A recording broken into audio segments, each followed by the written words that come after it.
ബോഡിയുടെ അകത്ത് നമ്മൾ എന്താ കൊടുക്കണമെന്ന് വെച്ചിട്ടുണ്ടെങ്കിൽ ഫോം നെയിം കൊടുത്തു, സെൻറ്റർ നെയിം, അത് കഴിഞ്ഞ് input type text TXT name, അത് കഴിഞ്ഞ് BR2, പിന്നെ age input type text name TXT age എന്ന് കൊടുത്തു, ബ്രേക്ക് കിട്ടും. അപ്പോൾ നമുക്ക് ഏജിനും നെയിമിനും ഉള്ള കമ്പോണൻ്റ് ആണ് കൊടുക്കണേ.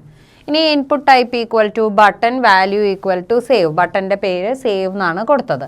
ഇനി സെൻറ്റർ ക്ലോസ് ചെയ്തു, ഫോം ക്ലോസ് ചെയ്തു, ബോഡി ക്ലോസ് ചെയ്തു, HTML നമ്മൾ ക്ലോസ് ചെയ്തു.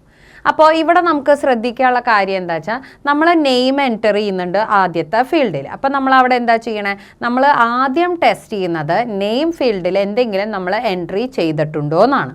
അതിനുശേഷം പിന്നെ നമ്മൾ ചെക്ക് ചെയ്യുന്നത് എന്താണ്, നമ്മൾ എൻറ്റർ ചെയ്തിട്ടുള്ള നെയിമിൻ്റെ ലെങ്ത്ത് 5 മിനിമം വേണം. അപ്പോൾ 5 ക്യാരക്ടർ ഉണ്ടോ ആ ലെങ്ത്ത് എന്ന് അടുത്തതായിട്ട് നമ്മൾ ചെക്ക് ചെയ്യുന്നു. എന്തിനു വേണ്ടിയിട്ടാണ്, നെയിം കൊടുക്കുന്ന ആ ടെക്സ്റ്റ് ബോക്സിലാണ് ഈ 2 ചെക്കിങ്ങും നടത്തണേ.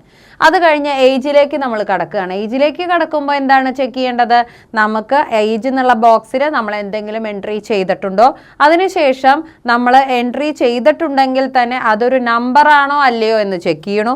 അതും കഴിഞ്ഞ് പിന്നെ നമ്മൾ ചെക്ക് ചെയ്യേണ്ടത് അവിടെ എൻ്റർ ചെയ്തിട്ടുള്ള നമ്പർ എന്ന് പറയുന്നത് 15നും 20ൻ്റെയും ഇടയിലുള്ളതാണോ. 15ൻ്റെയും 20ൻ്റെയും ഇടയിലുള്ള നമ്പർ മാത്രമേ ഏജിൽ നമുക്ക് കൊടുക്കാൻ പാടുള്ളൂ. അങ്ങനെയുള്ളൊരു വാലിഡേഷൻ, ഒരു കണ്ടീഷൻ വരെ നമുക്ക് അതിൻ്റെ അകത്ത് സെറ്റ് ചെയ്യാം. എന്നിട്ട് നമ്മൾ നെയിമും ഏജും എൻട്രി ചെയ്ത് കഴിയുമ്പോൾ സേവ് ബട്ടണിൽ ക്ലിക്ക് ചെയ്യുമ്പോഴാണ് എന്തുണ്ടാവണേ, നമുക്ക് അതനുസരിച്ച് അത് ഡിസ്പ്ലേയിൽ കാണിച്ചു തരുന്നത്. അപ്പോൾ ഇതുപോലെ നമുക്ക് വാലിഡേഷൻസ്, അതായത് നമ്മൾ കൊടുക്കുന്ന കണ്ടീഷൻസ് ശരിയാണോ തെറ്റാണോ എന്നൊക്കെ നമുക്ക് ചെക്ക് ചെയ്യാനും അതനുസരിച്ച് നമ്മുടെ ഡിസ്പ്ലേയിൽ അത് കാണിക്കാനും സാധിക്കുന്നു. അപ്പോൾ ഇതാണ് നമ്മൾ ഈ ഒരു വെബ് പേജിലൂടെ ചെയ്തത്.